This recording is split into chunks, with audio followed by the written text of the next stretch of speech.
This I wrote here about, I said, people will want to choose their own conditions to believe, but there is only one condition to believe, which is faith in Jesus Christ. Faith in Jesus Christ. If you check social media, you will see a lot of people making a lot of comments. I won't go to church. I won't do this, because of that. Because one man of God is this, because this is this, because this is this. I will only go to church if the church give to the needy, if they do construction, if they do this, if they do that. Those are not pointer for salvation.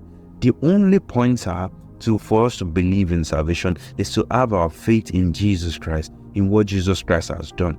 That is the only thing that will preach. That is the only thing brings salvation.